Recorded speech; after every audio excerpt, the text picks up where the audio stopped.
Hello YouTube people and classmates. Today I'm going to show you how to create a low poly portrait in Adobe Illustrator. It's going to be really cool, hopefully. So, what you need is a photographic reference to base your portrait on.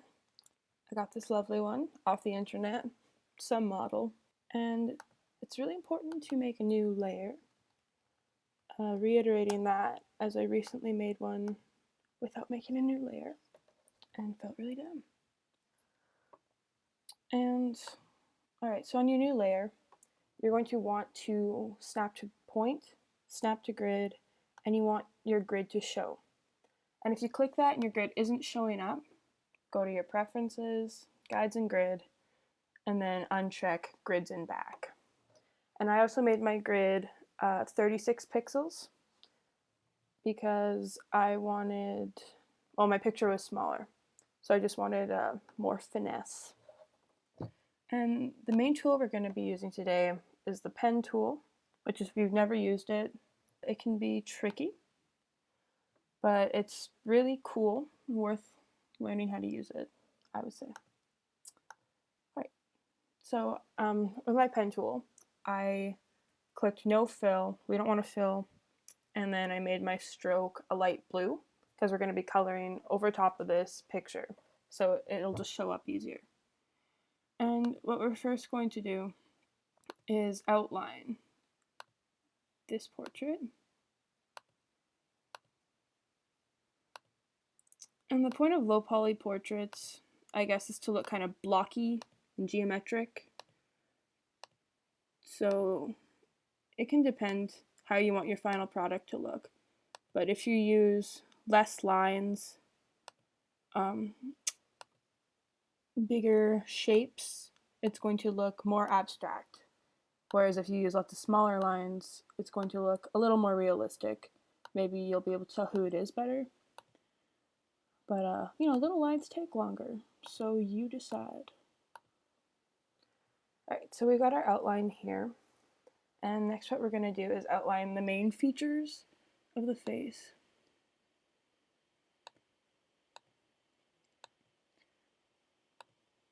Just because you want the features to show up, you don't want it to just be a massive color. You want the main points to have somewhat of their original shape. And I actually have plans for the glasses later, so I'm just going to make them one closed shape.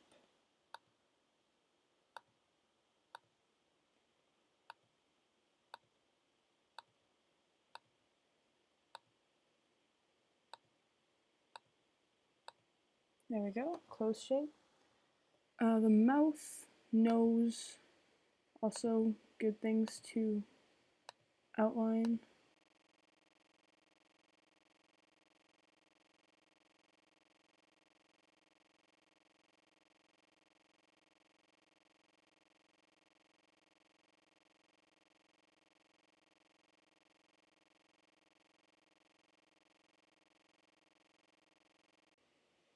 Remember, this can be a little abstracted, which is an excuse for not doing it very well. Just kidding. Oh, we forgot the brows. Very important. Brows are very in right now, so we could hardly forget them.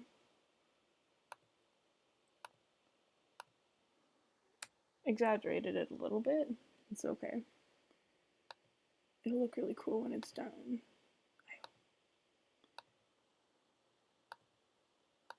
Okay, rough outline of the nose.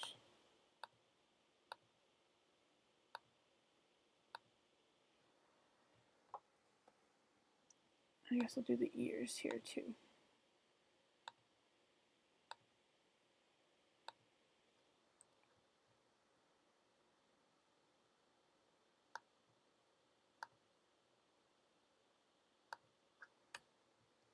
And the hairline is another big one, because it's a big difference in color.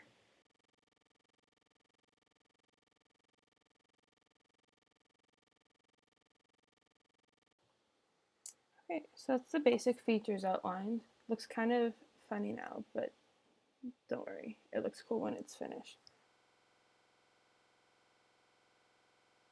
so the next step is to just make a bunch of shapes, mostly triangles, other geometric shapes, within our outlines. Well, this part is a little time-consuming, not especially difficult, but it is important to make sure your shapes are closed off because we're going to be filling them in later. And so if you've got gaps, the shapes are not going to separate and it's going to be annoying. But you can fix it. So like, don't get too freaked out about it. Also, if you've never used the pen tool, you might get frustrated at this point. Sometimes it'll go to delete an anchor point instead of adding shapes. I ran into that problem when I started working on these kind of portraits. But have no fear, they're always fixable. And if you want to, keep working on a path. Like here, it's not a closed path, but I'm finished here. So you can just hit enter, and then Illustrator will chill out and let you live your life, which is great. Alright, I just put that dividing line down the center because it's not exactly down the center, but it'll just give me more freedom of creating my shapes. There's not really a right or a wrong way to do this step. It's just making triangles and nonsense. But it does help if you try and get shapes that are roughly the same color, like their areas are kind of a similar color, because we're going to be taking a sampling of them later. So it is something to keep in mind. Unless you're going for something really abstract, then it matters less.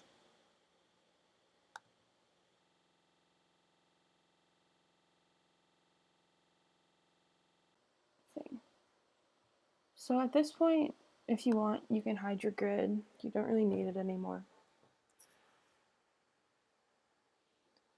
And then you're going to go to your layers here and select all the paths. And then you can see everything that you just made is all selected. And then go to your path finder and hit divide. And now they should each be their own path.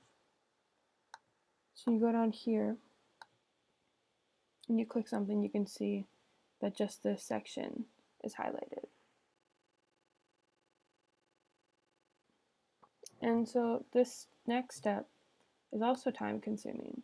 But you select a path here, sample it, and then it just puts the average color of that section. Sometimes you select it, you'll just get one dot because you are inadequate with the pen tool. And that's fine, just move on.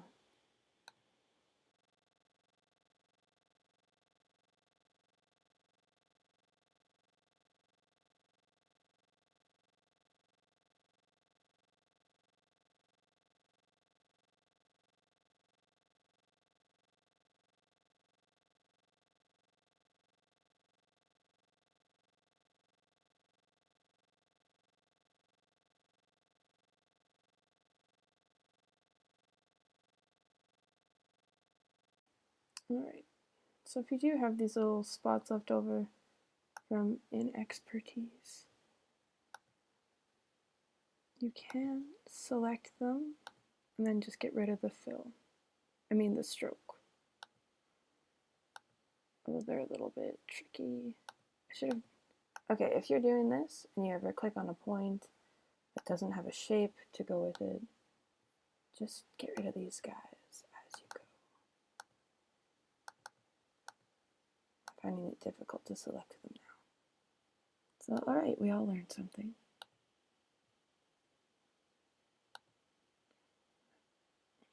I'm left with this very pop arty kind of picture. So that's fun if you need a cool profile pic.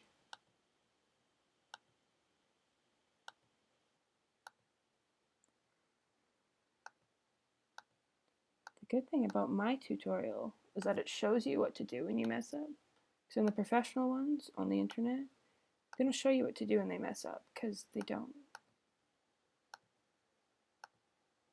if you ever feel like you want to improve upon reality despite the glamour of your model, you can change the color of the paint groups.